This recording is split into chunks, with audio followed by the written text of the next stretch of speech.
Grab your cup of coffee and get ready for el cafecito tempranito por nuevaera.radio. Buenos días. Bienvenido a Cafecito Tempranito con Tyrene. Welcome everybody to Cafecito Tempranito con Tyrene. And today we have on board the author, fabulous Raquel Reichard. I'm not sure I'm saying this right. She's going to kill me. Raquel Reichard. How are you doing today, Raquel? I'm well. How are you? You did not butcher it. You're fine.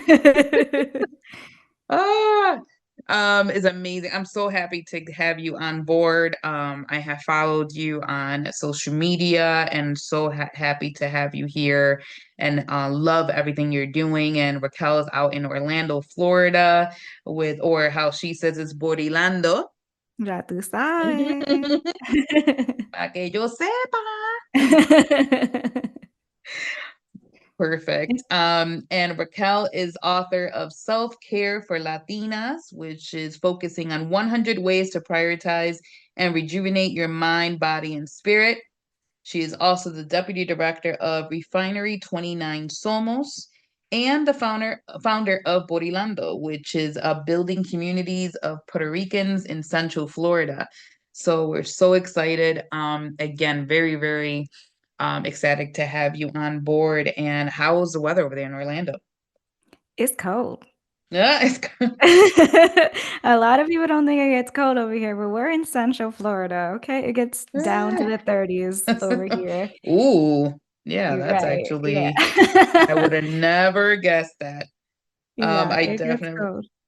ooh, yeah, maybe I probably should not go to Florida this time of year.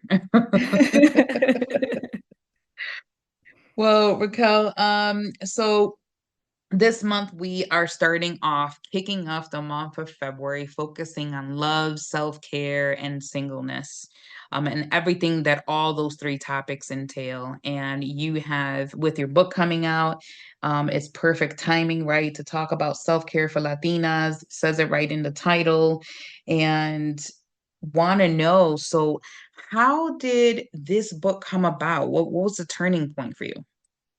Yeah. So, the publisher actually reached out to me. So this is a title from the publisher. They have a few other ones like Self-Care for Black Women, Self-Care for Black Hmm, Men. okay. And they wanted to do one on self-care for Latinas. And so they reached out to different writers. I was one, and they asked us to sort of present an overview of how we would approach this book.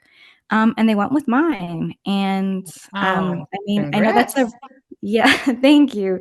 That's a pretty non-traditional route to publishing, but I would Mhm. say that my work, right, the body of my work, I've been a journalist for the last 10 years, which is wild Mhm. because I don't know, I don't even feel that old.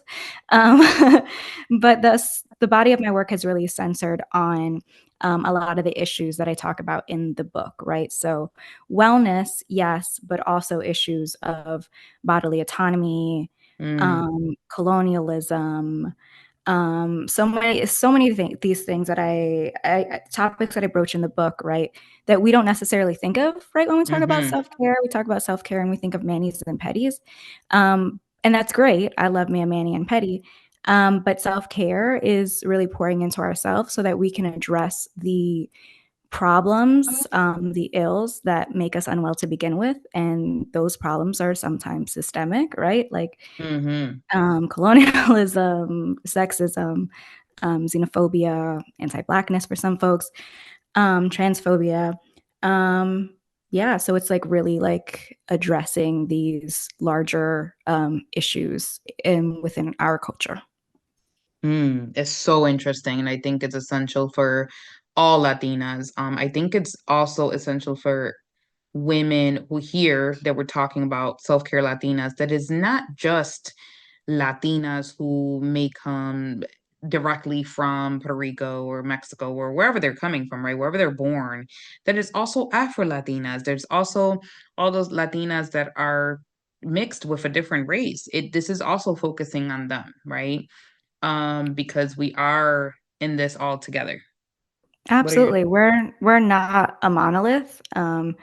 at all. And so with this book, like I very much shared my personal experience, and I Mm, name my context from the very beginning. You know, I write acknowledging I am a light-skinned Puerto Rican woman who grew up working class in the South. The way I write, the language that I use is sometimes I use some like Southern slang or mhm, Nuyorican slang, right? I was mhm. born in New York, but I was raised in Florida.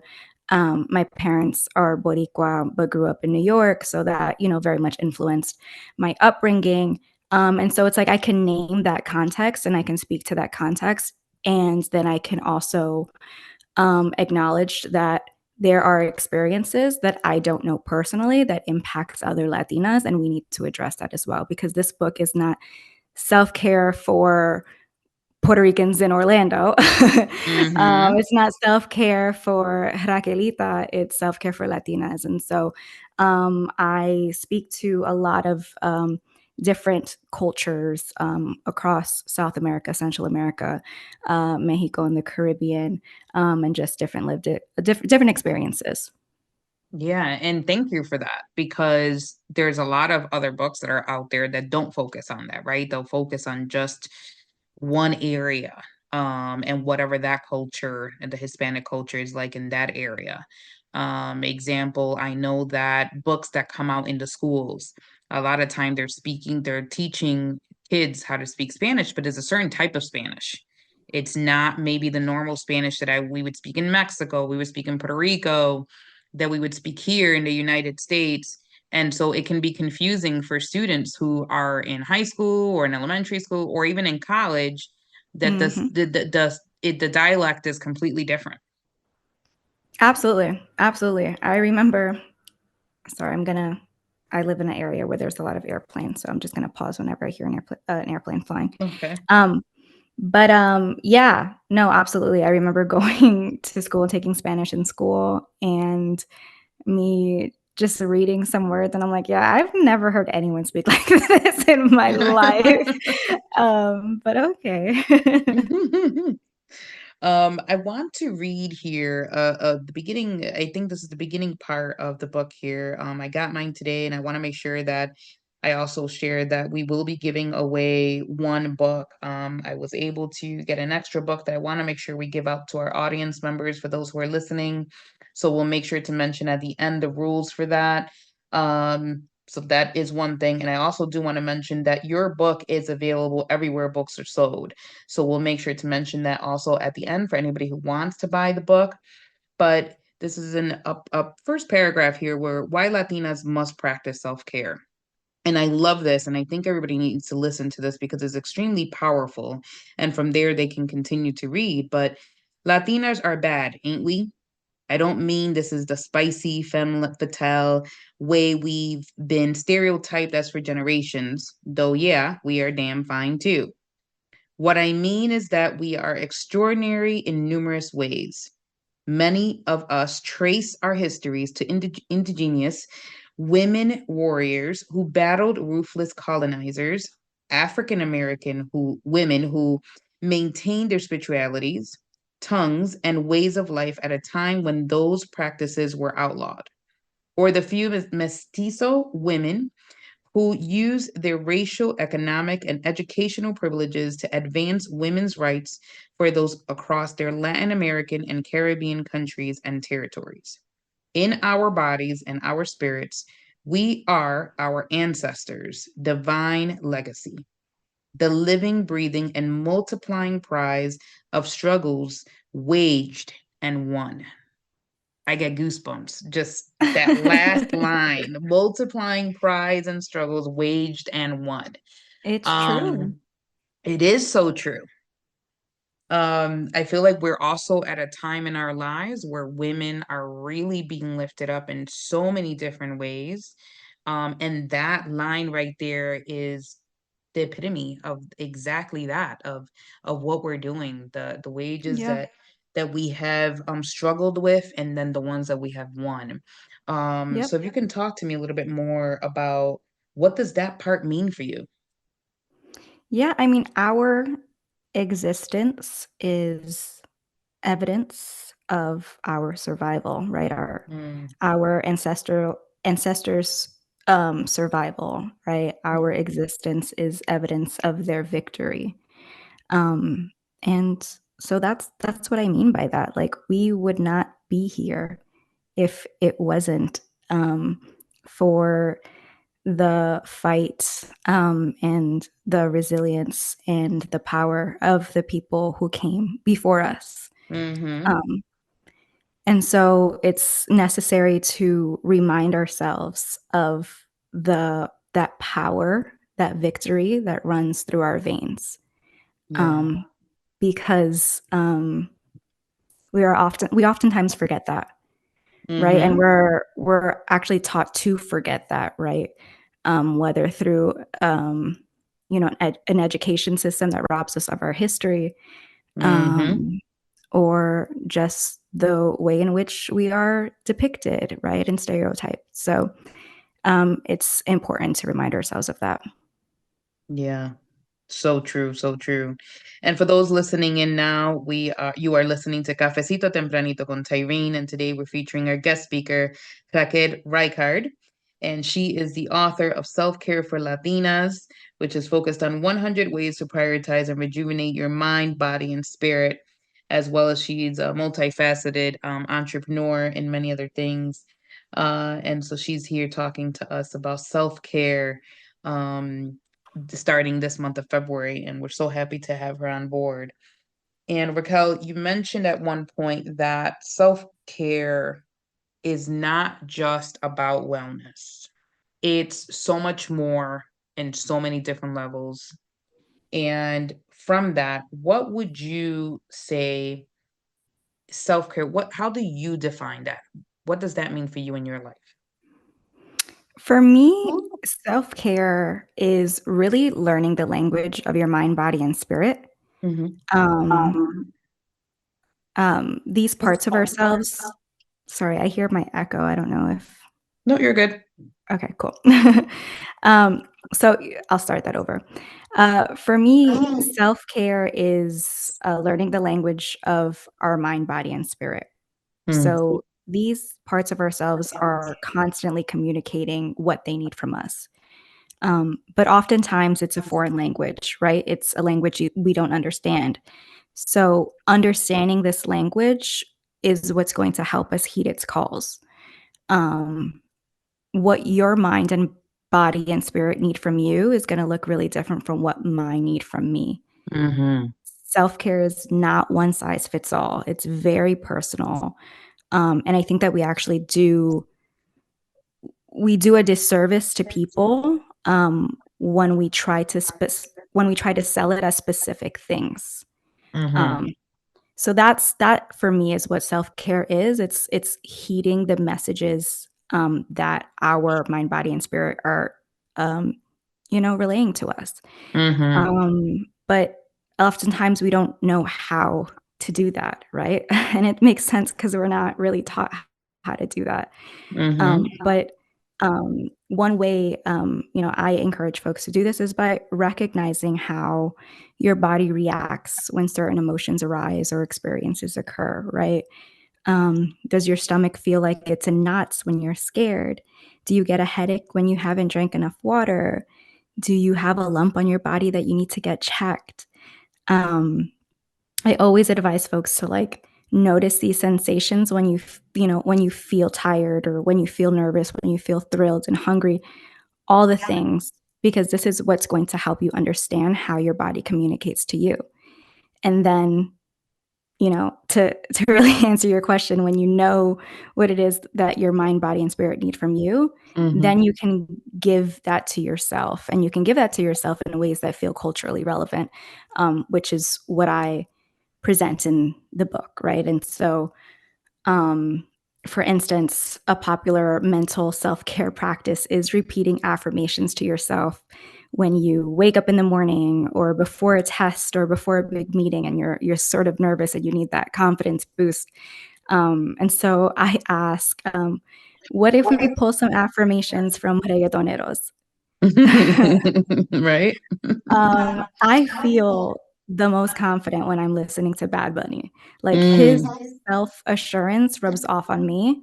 So I know that when I need, I need to feel gassed, right? When I'm going through something and I Yep. need to, gas myself real quick, I'm gonna put on some Benito.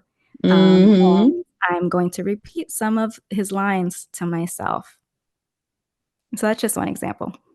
That's awesome. Any favorite songs that you have that you can think off the top of your head?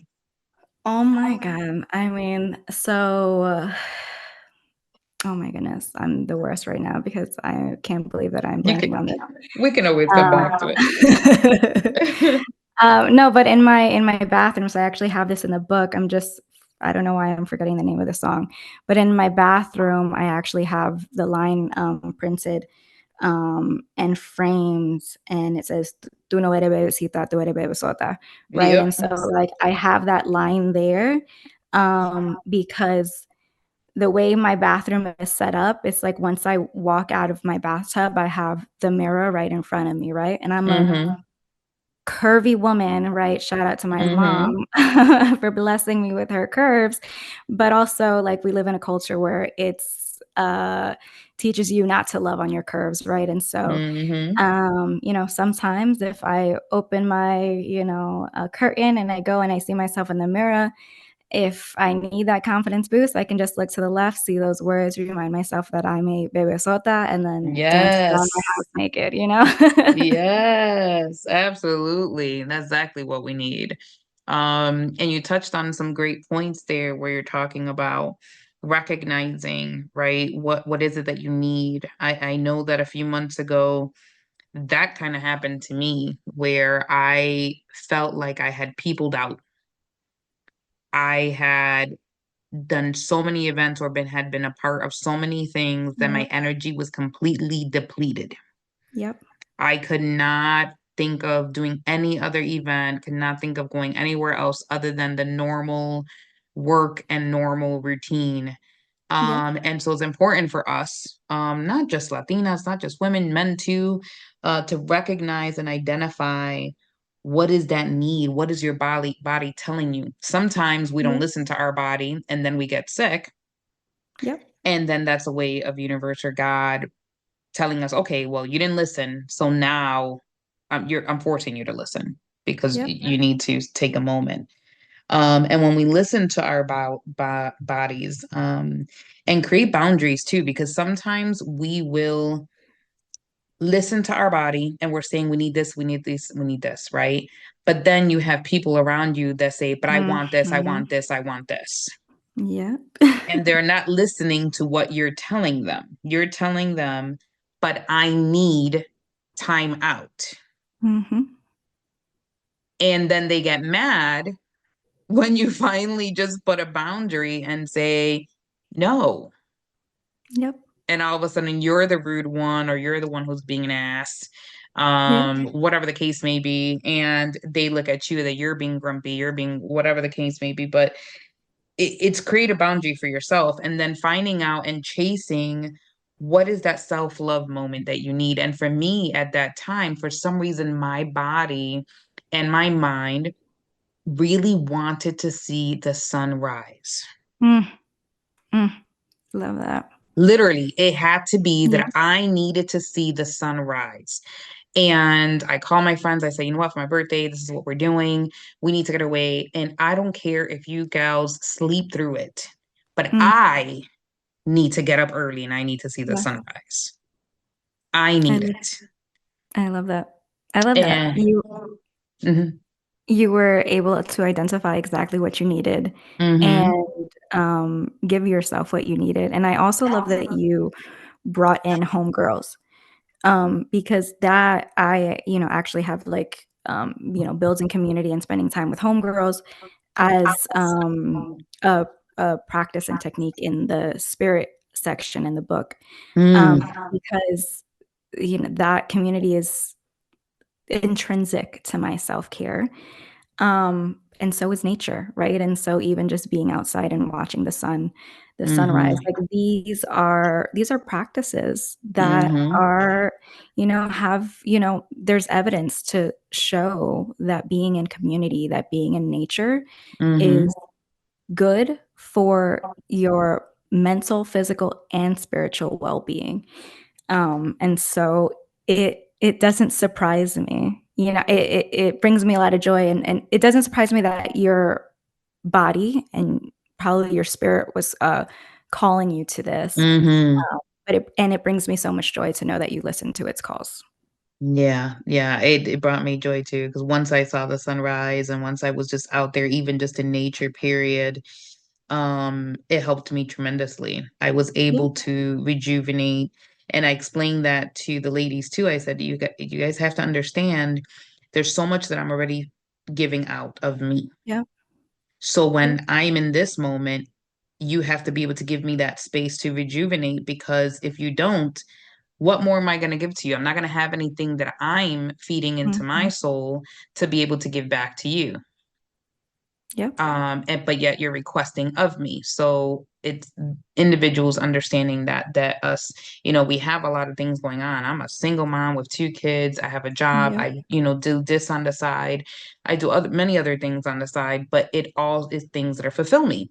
But Yep. then I have those moments that I'm like, okay, but now I have to block it. It's like the vacation from me.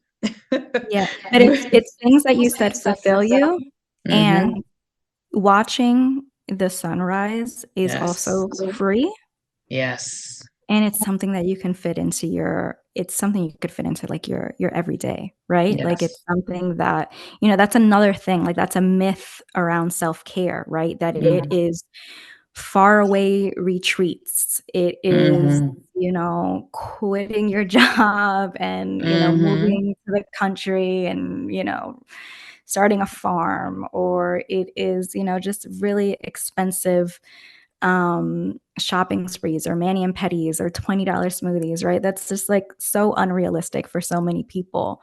But at the end of the day, like that's not self-care. Yes, it can be, right? But like that is really the commercialization of self-care. Mm-hmm. Self-care is really identifying what you need, like I said, and giving that to yourself. And you were able to do that for free, right? Like Yeah. Yeah. these are things that like you can fit some of these self-care practices into your everyday life, right? Some of it is like getting more sleep. So that's creating a bedtime routine, right? To Mm-hmm. help get you to sleep sooner and have a deeper sleep. Self-care for me, like I said, a lot of it is being with community, right? Like I'm a single woman. I work from home. I'm always home. Yeah. So I'm just like, I need to get outside. I need to get outside. I need to see people. I need to be with people. So a lot of times that's what self-care looks like to me. That Mm-hmm. doesn't mean I have to go, on vacation somewhere. That's amazing when I can do it. But like I literally can feel better just stepping outside of my crib and being around other human beings. Like that is self-care for me. Yeah. Yeah. That's definitely for the listeners who are listening in. Again, you're listening to Cafecito Tempranito con Tyrene, and today we are speaking with author Raquel Reichard for self-care for Latinas. She's also deputy director for Refinery 29 Somos and founder of Borilando. And we're talking about self-care this month, as well as love and singleness. But all these subjects are extremely important. I feel like they're not topics that are often talked about within our communities, within our culture. Um, and speaking on that, so we talked about the self-care and the cultural identity with it. Can you share some practices or insights on how embracing one's cultural roots can contribute to a more holistic approach to self-love? Yeah, I love this question. So to me, one of the most violent and successful techniques of colonialism has Mm, been robbing us of our history. mm, So when we don't know where we come from or who we come from, it's easier for us to believe the lies of our inferiority.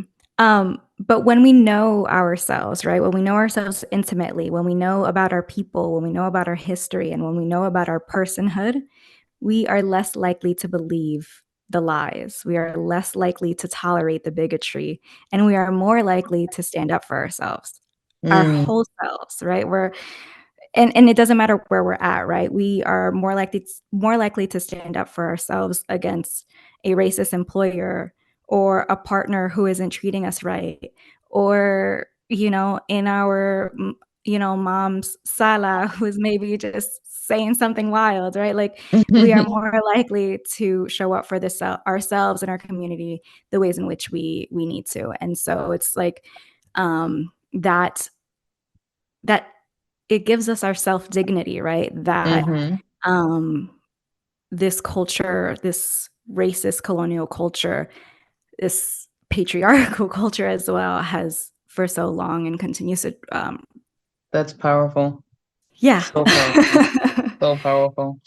Now, at any given point for you personally, was there ever a time in your life where you didn't put self-care or self-love into practice? And with that being said, what maybe was the turning point for you to say enough is enough? And what did Yeah. you implement to change that? Yeah, absolutely, right? Like I am just, just a regular, regular girl from East Orlando. Mm-hmm. And so, yeah, absolutely. I grew up in a culture of Marianismo, right? I grew up in a culture of seeing the women in my life sacrifice themselves entirely for everyone around them, right? And that taught me that that's what it means to be a Latina. That's what it means to be a good girl, right? Is to give yourself entirely and expect nothing in return, and give yourself nothing in return. And so that with that logic, there's no room for self-care, right? Taking care Right. of yourself makes you icky, right? It's makes you feel guilty. Like that's not like who does she think she is, right? Mm-hmm. And so that is what our culture teaches us, right? That is what our Latina culture teaches us, and that's also what a culture of capitalism teaches us, right?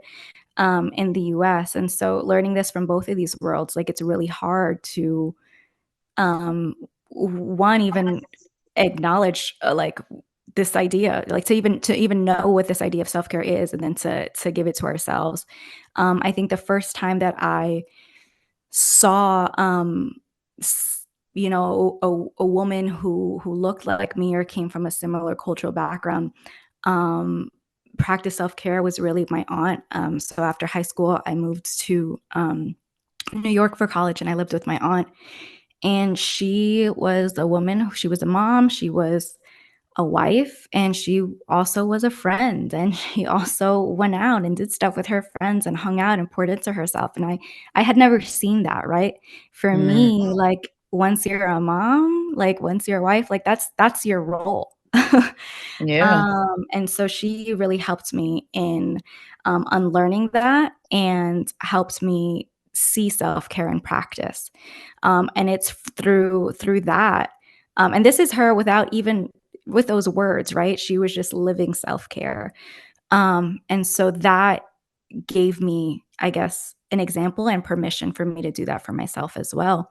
But this is all, life is filled with ups and downs. And so I definitely have long prioritized self-care. I actually have a pretty extensive self-care routine, and I am pretty much the go-to person for my friends who need Oh, advice that's around beautiful. self-care. Yeah, but even still, like there's this Lauryn Hill line that I love, and she says, "Seasons change, mad things rearrange," and Mm-hmm. that line it's so real. And so actually 2 years ago, my very best friend in the whole world, Angelica Alvarez, passed away, Oh, and I'm so sorry to hear that. thank you. It's was the worst thing I've ever known, the worst pain, the worst agony I've ever known. It turned my life, my whole world upside down. And I was really unwell for a really long time. And actually, it wasn't until I started working on this book that I sort of reminded myself, right, of these different self-care practices, like these different tools that helped me before and that could help me again. And also this idea, just like I said, this Lauryn Hill line, that seasons change, right? And so when seasons change, that means that sometimes your self-care practices need to change with it, right? And Mm-hmm. so our lives look very different, over time. My life before my best friend passed away, like there were things that I would do that would help fill me, right? Ways that I would pour into myself that would help me feel well that weren't helping me, while I was in the middle of grief. And so it was finding new techniques, new tools to re-energize me, refill me. And so that's also something that I talk about a bit in the book because I really want to stress like there's more than 100 practices and techniques here. I Mm-hmm. don't expect folks to adopt every single one. You try what works for you, Mm-hmm. but I wouldn't say disregard what doesn't work for you. I'd say Mm-hmm. just, put it on a mental shelf, because life is constantly changing. You are constantly evolving. And maybe what didn't work for you when you first picked up this book might work for you in 2 years or so. Yes. Yes. And again, I'm so sorry to hear that. I can't even imagine losing one of my closest friends. I know I lost a cousin of mine a few years ago who was like a sister to me, and that Yeah. definitely took a huge, huge toll on me back then. Yeah, I'm Um, so sorry. Yeah, no, so these are like deaths that I don't think are widely acknowledged in society. mhm. But hurt like Yeah, how, hurt in yeah. all the different ways. Yeah, sometimes we don't talk about it. Sometimes we feel like we can't talk about it because there's other people hurting around us that were maybe closer to the person or maybe were related to the person, and you feel like you can't grieve the way you need to grieve because it's you, and you're being trying to be strong. But it's essential. We have to be able to grieve. We have to be able to put those things into practice. And like you said, is being open to that change into those practices that maybe it's not something that you would normally do, but be open to that. Be open to what that possibility is to for healing. And being open to shifting that mindset that because right now what works for you right now in a year from now may not be the same thing that's going to work for you, and so being open to be able to shifting that mindset. Yep, and not um beating yourself up if it mhm. doesn't work for you anymore because, that's also something that, happens a lot of the time. It's like, "Oh my but I'm doing all the things, right? I'm checking everything off of this list, like, why do I still feel this way?" Yeah. It's acknowledging that grief is heavy, but Mm. even if we're not talking about grief, right? It's like, whatever it may be, it's, just not beating yourself up and just, trying to find something that does help you and the you that you are, at this very moment. And you mentioned something at one point. You mentioned about the support of other women, of us having our girls, our home girls that have that support that really have our backs. Like I mentioned before, when I went to that getaway, and I told the girls, hey, like I said, you don't have to come with me. I'm going to wake up by myself. And two of them were like, you know what? We're going to wake up with you. We're not going to make any noise. We promise. We're going to stay quiet, but we want to come out there with you and watch the sunrise. And it was beautiful that they were able to accept what I needed, but Mhm, I also wanted to be there to support me and at the same mhm. time take in the beauty in that Yep, and in that sometimes that's what you need, right? It's like moment. sometimes you need a conversation with a homegirl, right? You need them to Mhm. validate experiences, emotions that you're feeling.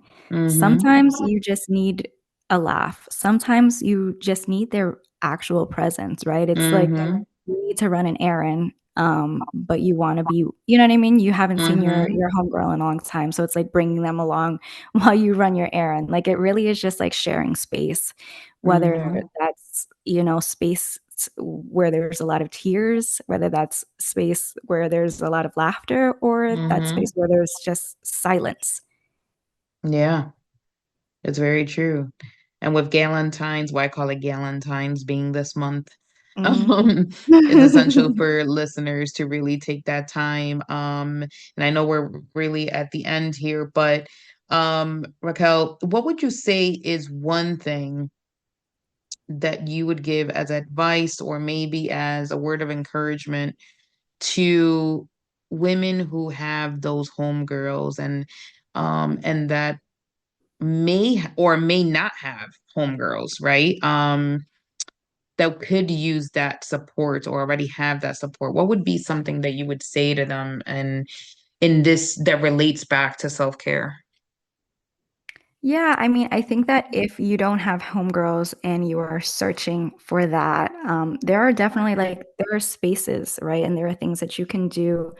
Hot girl walks are really popular right now. Mm-hmm. So it's just like maybe it's finding out finding a hot girl walk in your community, or just finding other spaces that exist that are for women, depending on where you live. Like, some of them will even be specific to Latinas, and attending those, right? You might not make a friend the first time, but it's like continuing, and when you continue to see the same faces and speak to the same people, like, eventually, like, that could lead into a friendship. And maybe it's not like a friendship that's going to feed every part of you, but I think that that's also something that we need to sort of unlearn, right? Whether in our Mm-hmm. romantic relationships and in our friendships, like, no one person can feed the entirety of who you are, right? You are such a complex, multi-dimensional human being. Like, no one can match you entirely, but people can feed you, right? They can feed different parts of